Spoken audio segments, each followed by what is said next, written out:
It was a quiet summer evening in the small town of Riverbend.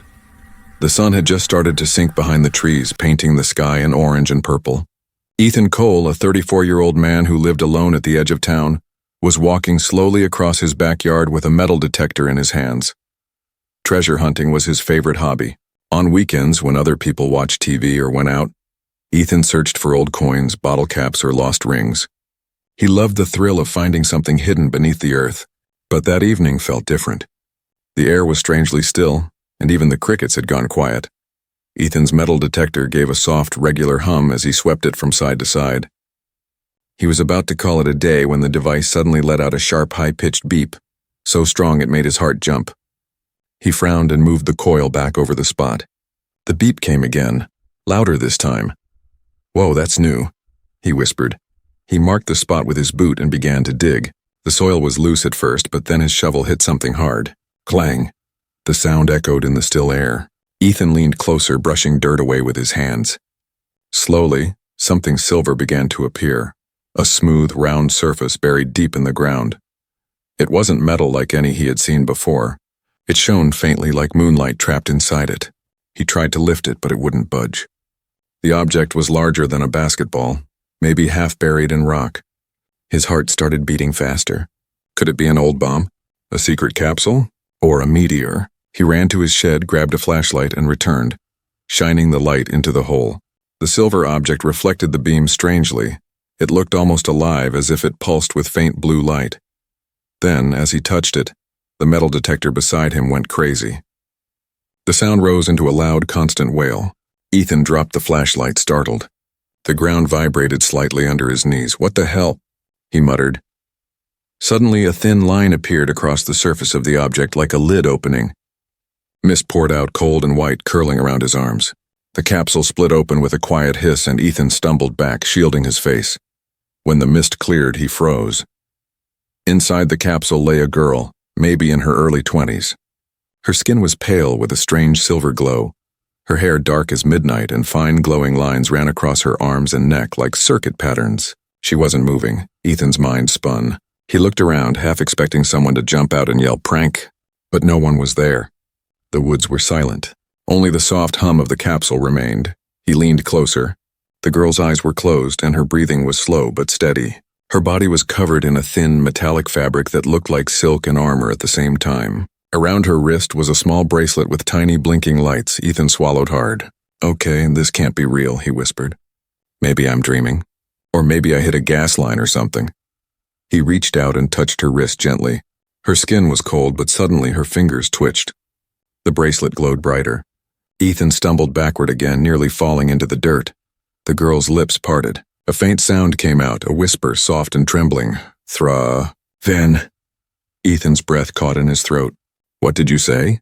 Her eyes flickered open, glowing faintly blue in the dark. She looked straight at him with confusion and fear. Then in a broken voice, she spoke again. "Where am I?" Ethan stared, unable to speak. You're in my backyard," he finally managed to say. "Who are you? Are you hurt?" She blinked slowly, as if trying to understand. Her voice was faint, trembling. "I fell from the stars." Her head fell back and she lost consciousness again.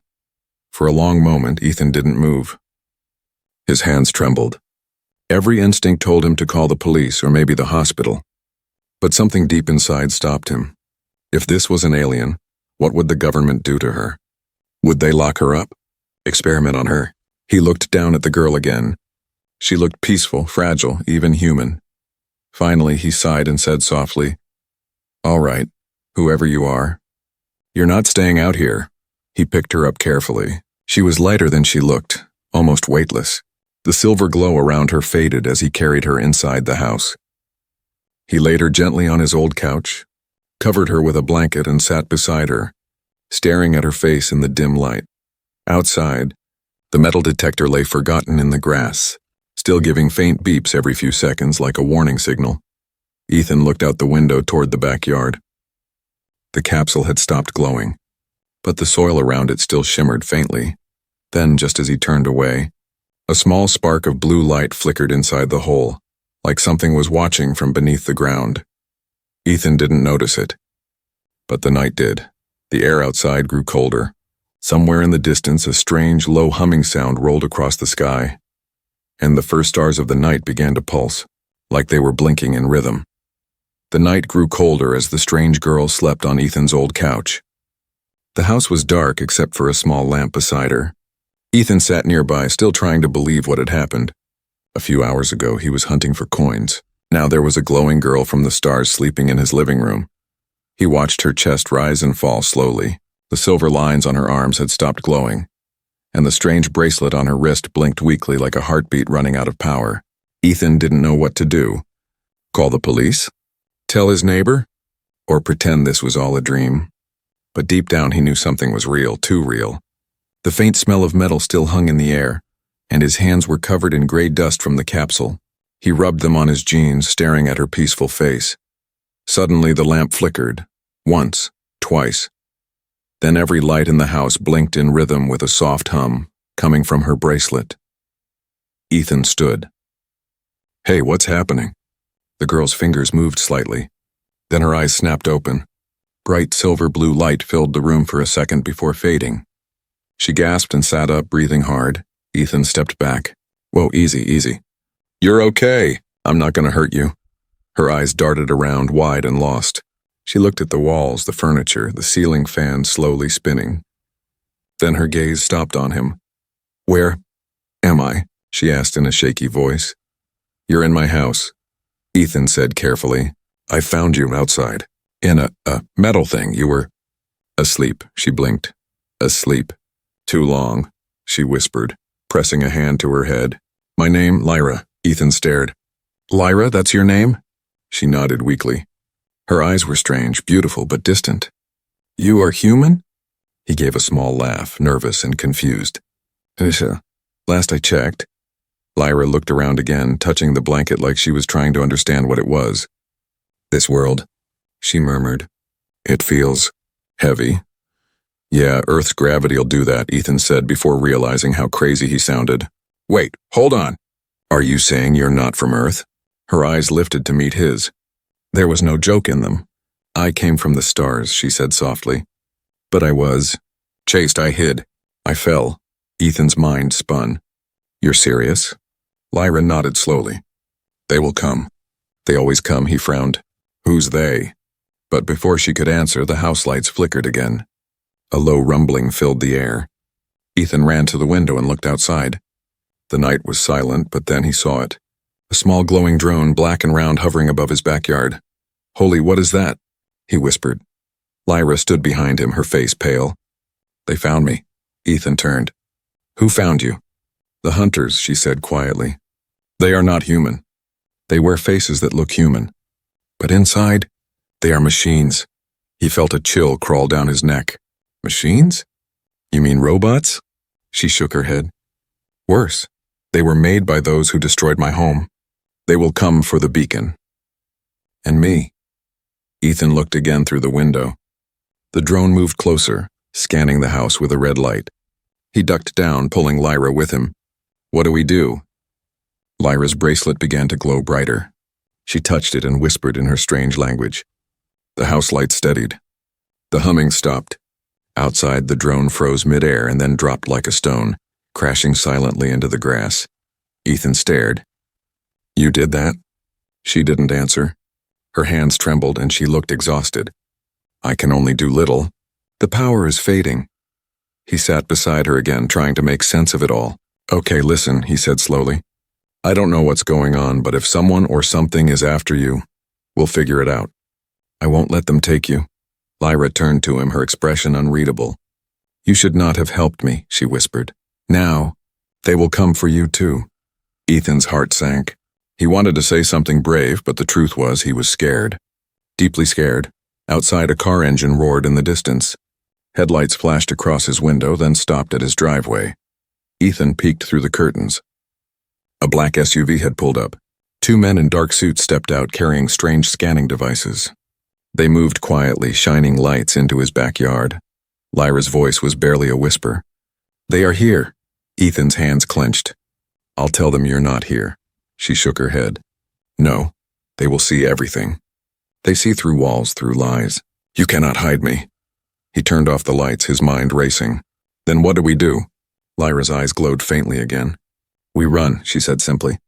Before it is too late, Ethan looked out again. One of the men turned his face toward the house, and for a second, the porch light reflected off his cheek, showing metal beneath the skin. Ethan froze. His breath caught in his throat. Lyra whispered, "Do you see now?" He nodded slowly, fear rising in his chest. "Yeah," he said quietly. "I see them." The man outside smiled, a cold, mechanical smile, and began walking toward the door. The knock on the door came like thunder. 3 hard bangs echoed through the quiet house. Ethan froze, his heart racing. Lyra stood behind him, her glowing eyes dimming as if she was trying to hide her light. Another knock came, slow and heavy. "Ethan Cole?" A deep voice called. "We're from the Department of Advanced Research. We need to ask you a few questions." Ethan's throat went dry. They knew his name. He turned to Lyra. "What do I do?" he whispered. She shook her head quickly. "Don't let them in," she said. "They are not what they say." But the knocking grew louder, more impatient. Ethan tried to think fast. "Stay here," he said, grabbing an old baseball bat. He walked to the door and opened it just a crack. 2 men stood on his porch. Both wore black suits, white shirts, and dark glasses, even though it was night.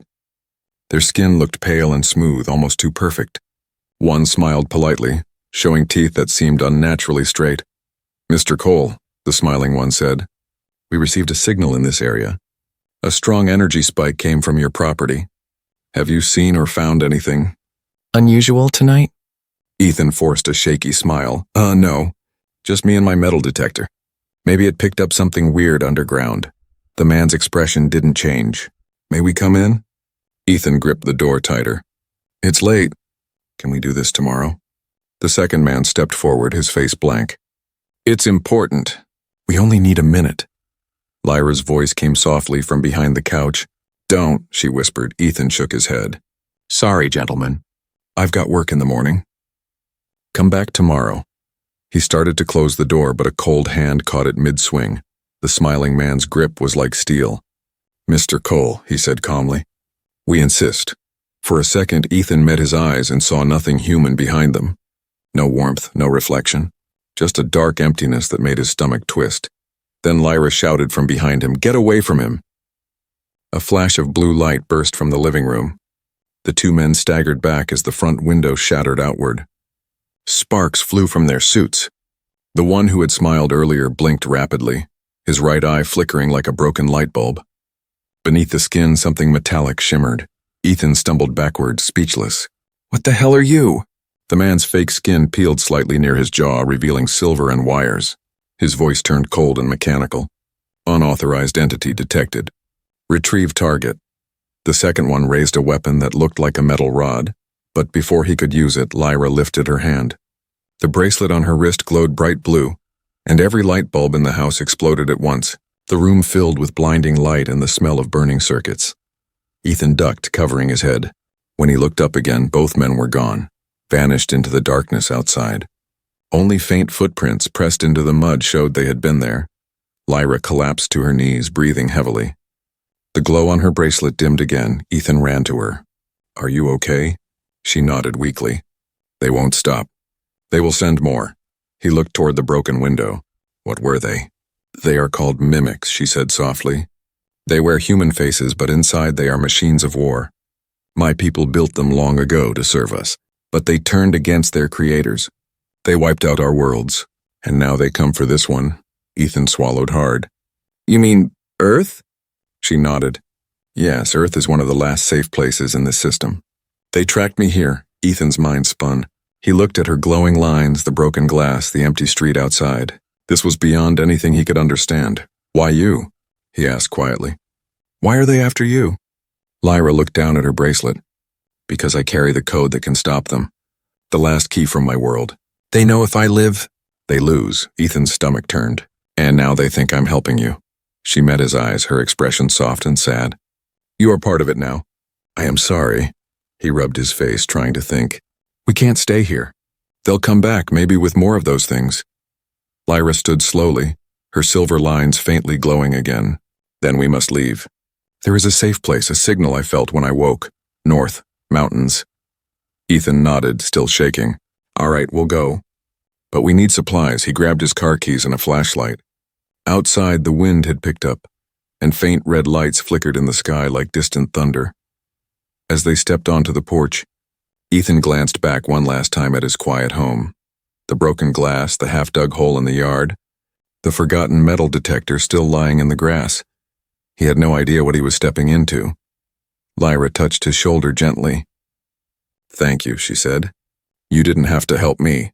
He looked at her and gave a tired half-smile. "Yeah, well, I guess it's too late to change my mind." Above them, unseen in the dark clouds, something metallic moved. Watching, waiting, the hunt had only begun. The sky was a heavy gray when Ethan's old truck roared to life. The headlights cut through the mist as he backed out of his driveway. Lyra sat beside him, silent, wrapped in a blanket that shimmered faintly even in the dark. Her glowing marks had faded, but her eyes stayed sharp, scanning the road ahead. Ethan gripped the wheel tightly. His hand still shook. Every time he blinked, he saw those two men, their empty eyes, their skin tearing to reveal cold metal. "Where are we going?" he asked, his voice low. "North," Lyra replied. "There are mountains. I can feel a signal there, something left by my people. If we reach it, we may have a chance." Ethan nodded but kept his eyes on the road. "You mean like another one of those capsules?" She shook her head. "No, something older, stronger, a place of protection." The truck bounced on the rough road. The forest around them was dark and endless. Every rustle in the trees made Ethan tense up. Somewhere above the clouds, faint red lights blinked, moving too smoothly to be airplanes. After a few miles, Ethan finally spoke again. "Those things that came to my house, will they follow us?" "Yes," Lyra said softly. "They always follow. They never stop until the target is gone." Ethan gave a small, humorless laugh. "Great. So now I'm on a road trip with a glowing alien and a bunch of killer robots behind us. This week just keeps getting better." Lyra turned to look at him. "You could leave me," she said quietly. "They would not chase you if I was gone." He shook his head. "Not a chance. I'm already in this mess. Might as well see where it leads." For a moment, she said nothing, but a faint, gentle smile touched her lips. "You are strange for a human," she said. "Yeah," Ethan muttered. "I get that a lot." They stopped at a gas station on the edge of town. It was nearly empty, just a flickering light and an old man behind the counter half asleep.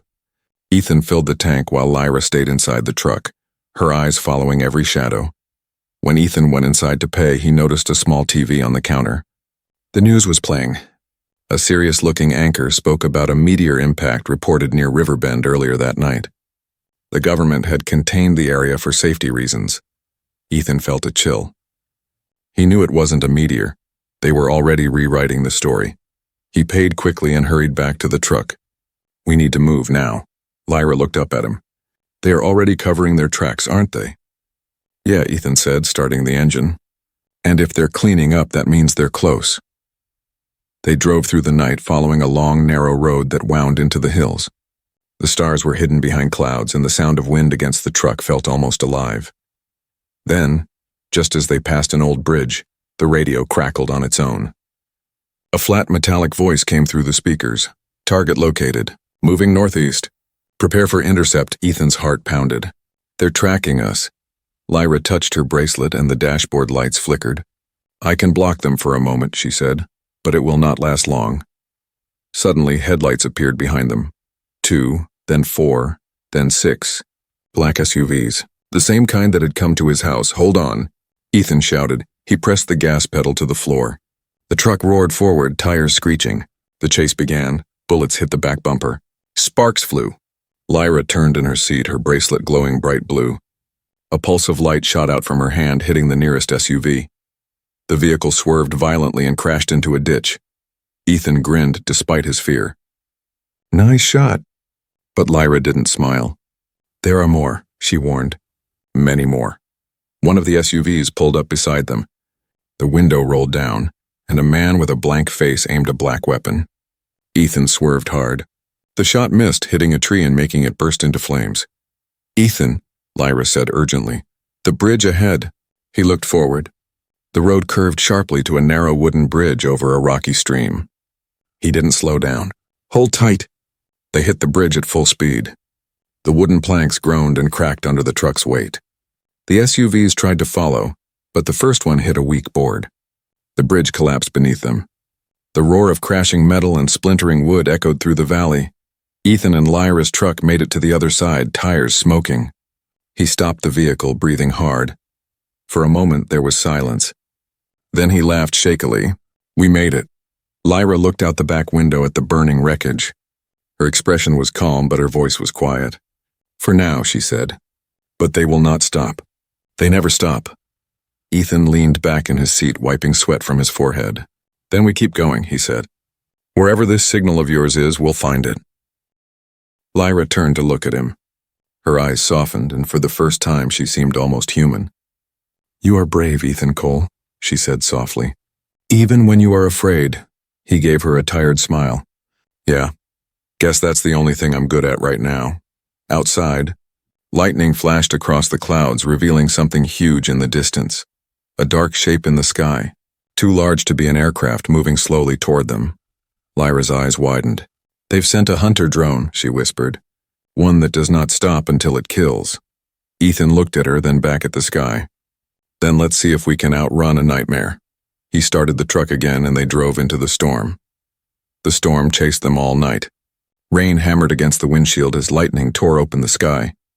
Ethan's hands were tight on the steering wheel, his eyes fixed on the dark road ahead. The wipers moved fast, but the water came down so hard it blurred the world outside into moving shadows.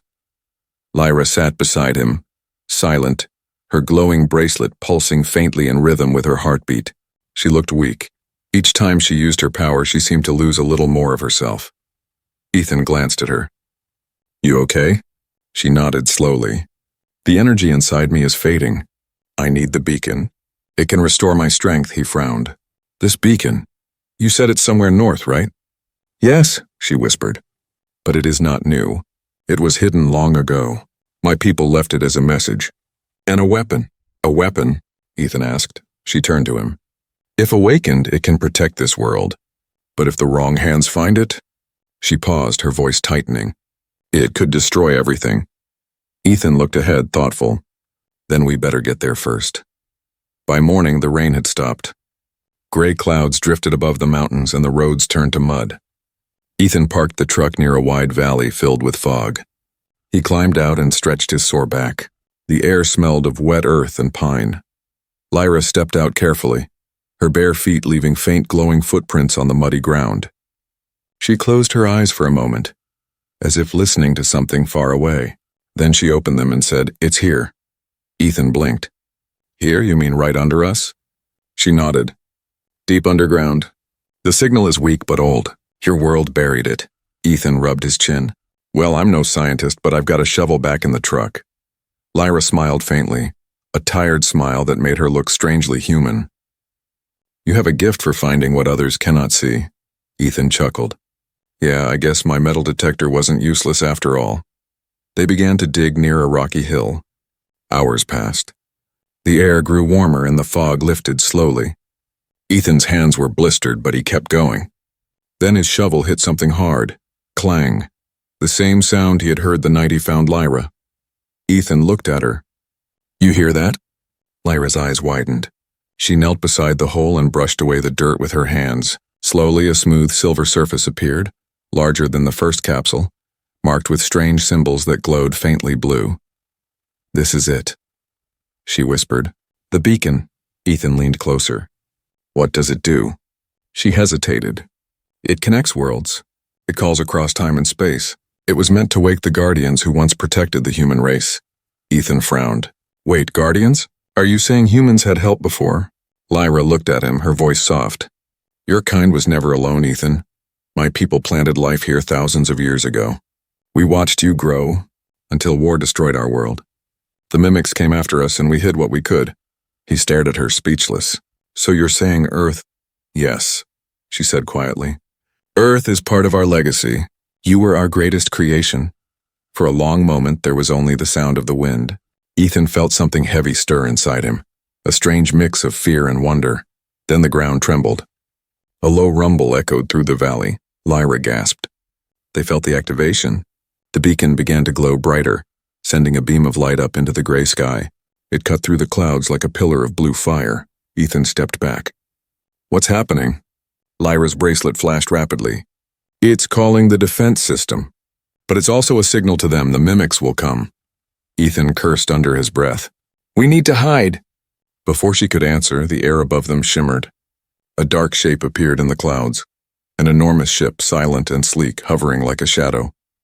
Lyra's voice was barely a whisper. No, it's too soon. They're here. A beam of red light shot down from the ship, striking the ground near the beacon. The earth exploded, throwing them backward. Dirt and smoke filled the air. Ethan landed hard, his ears ringing. When he looked up, several tall, thin figures were stepping out of the smoke. They looked human from a distance, but as they walked closer, the illusion flickered. Their eyes were black glass, their movements too sharp, too smooth. Lyra struggled to her feet. Mimics, she said. They've come for the code. Ethan grabbed her arm. We can't fight them. She turned to him, her eyes blazing. We don't have to win. We just have to awaken the beacon. She raised her hand, the bracelet glowing bright blue. The symbols on the silver structure lit up one by one until the entire surface pulsed with light. The ground cracked open, revealing more metal beneath, an ancient ship buried for centuries.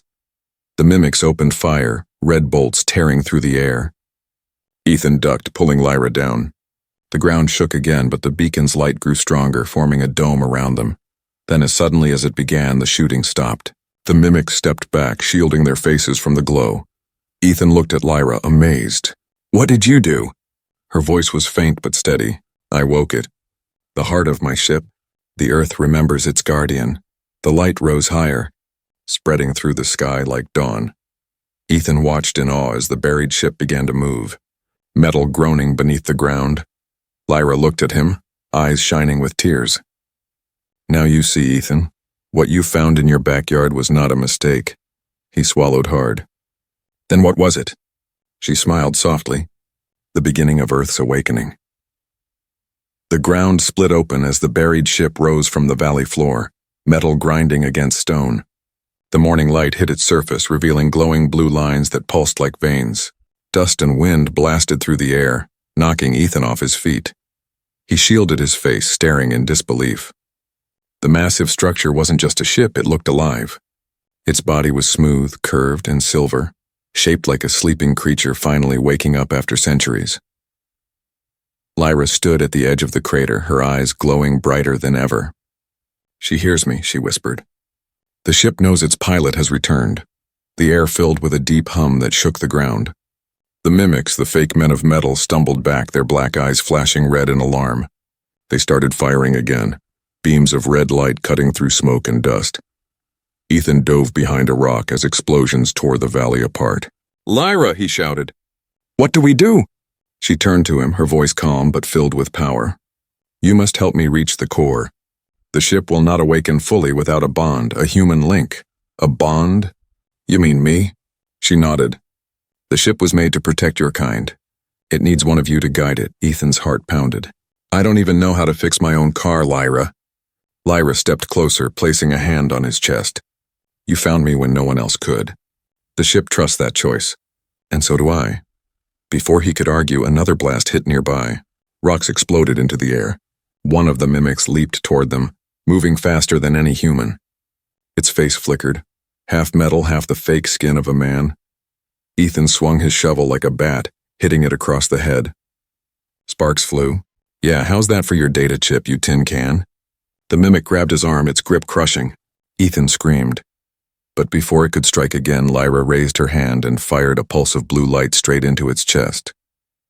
The robot convulsed and fell, smoke rising from its eyes. Go, she shouted. To the ship. They ran together through the shaking valley.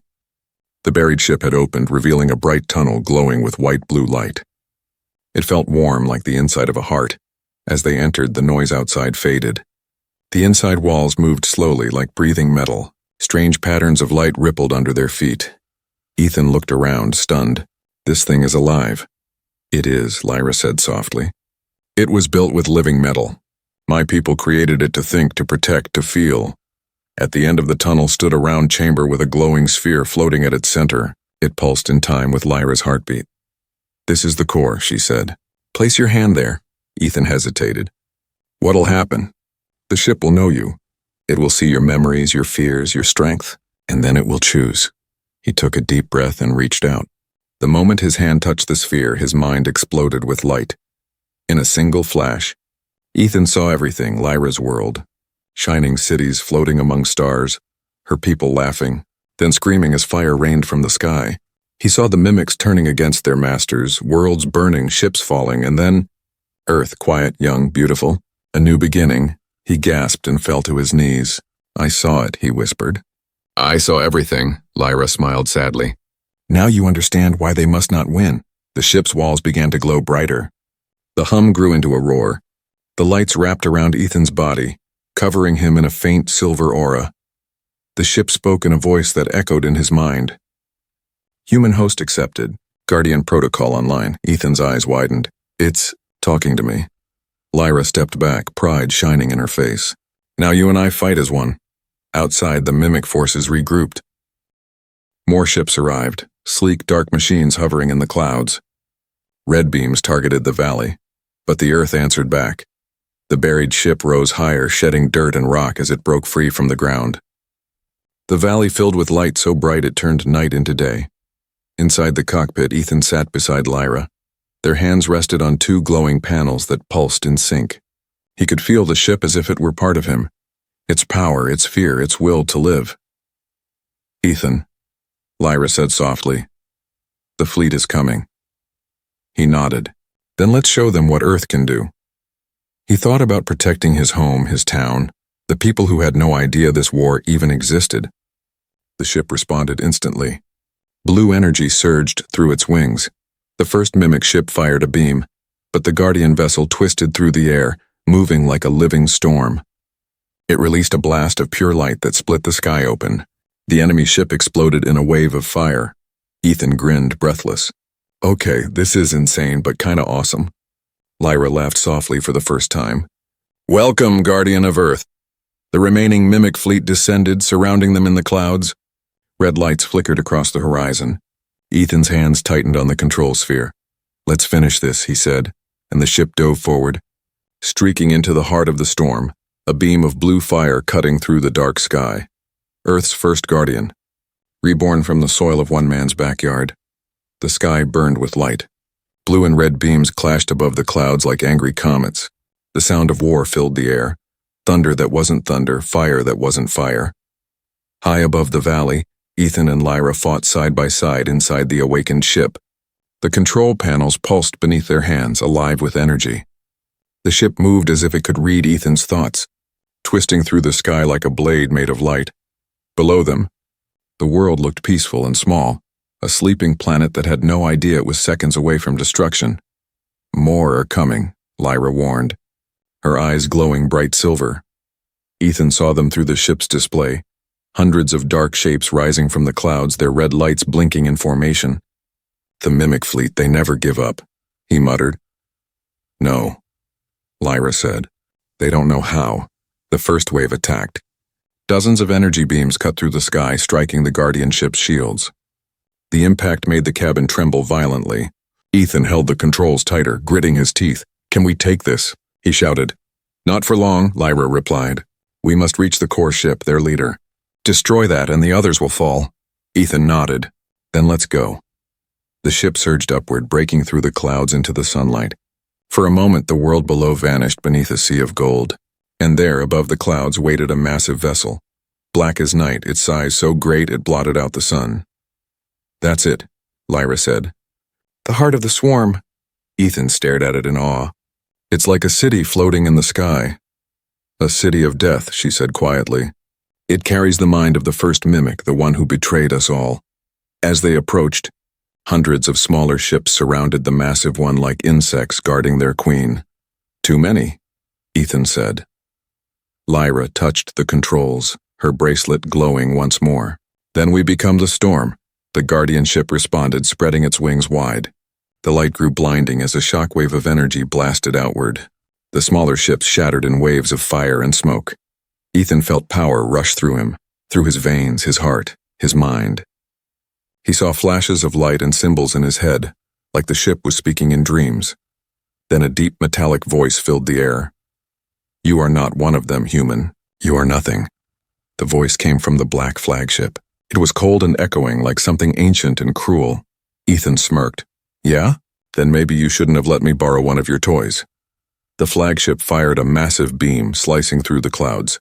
Ethan twisted the ship just in time, the beam missing by inches. The blast ripped apart the sky, leaving a burning trail of energy. Lyra shouted, "Their weapon drains the life around it. If they fire again, this world will die." Ethan clenched his fists. "Then we stop them here." He pushed the ship forward. Blue light surrounded them as they dove straight toward the heart of the flagship. The smaller ships tried to block them, but Ethan moved faster.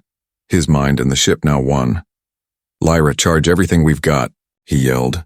Lyra closed her eyes, focusing her power. The bracelet melted into her skin, merging her energy with the ship's. "Ready?" The Guardian ship's front panel split open, revealing a glowing sphere of light. Energy built up until the sky turned white. Ethan aimed straight at the center of the massive mimic ship. "For Earth," he whispered and fired.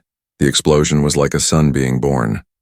The sound was silent at first, then a deep rumble rolled across the atmosphere, shaking the clouds apart. The dark flagship cracked, its metal shell folding inward before bursting in a wave of blue fire. Every mimic ship around it froze mid-air. Their lights flickered once, then died. Ethan's ship spun out of control as the shockwave hit. He struggled to steady it, alarms blaring in his ears. "We're going down!" Lyra reached for him, her face calm even as everything burned around them. "You did it, Ethan," she said softly. "You saved your world." The ship fell from the sky, trailing blue flames. When Ethan woke, everything was quiet. He was lying in the grass near the edge of his backyard. The sun was rising, painting the sky gold. Birds sang. He sat up slowly, his body aching. The field where the ship once stood was just soil again. No glowing metal, no beacon, no mimics. Only the faint smell of ozone and the wind whispering through the trees. "Lyra?" he called. No answer. He looked around, panic rising in his chest. Then he saw it, a faint shimmer of blue light beside the old metal detector lying in the grass. He walked over and found Lyra's bracelet half buried in the dirt. It still pulsed softly like a sleeping heartbeat. Ethan picked it up and smiled sadly. "Guess you finally went home." But as he turned it in his hand, the bracelet projected a small, glowing image of Lyra's face. Her voice, soft and clear, filled the air. "Ethan Cole, Guardian of Earth," she said. "My world is gone, but yours lives. The ship sleeps beneath your soil, waiting. If darkness comes again, it will rise, and so will you." The image faded, leaving only the morning light and the sound of distant thunder. Ethan stood quietly for a moment, staring at the sky. Then he laughed softly to himself. "Well," he said, "guess I'm not done digging yet." He picked up his old metal detector, switched it on, and walked across the yard. The machine hummed gently, then beep. A single sharp sound echoed in the quiet morning. Ethan smiled, the wind brushing through his hair. "All right," he whispered. "Let's see what else is hiding under there." The metal detector beeped again, steady, strong, alive. Somewhere deep beneath the earth, a faint blue light flickered back to life. The Guardian was not gone. It was only sleeping. And Earth's hero, the man who unearthed a girl from the stars, was ready when it woke again.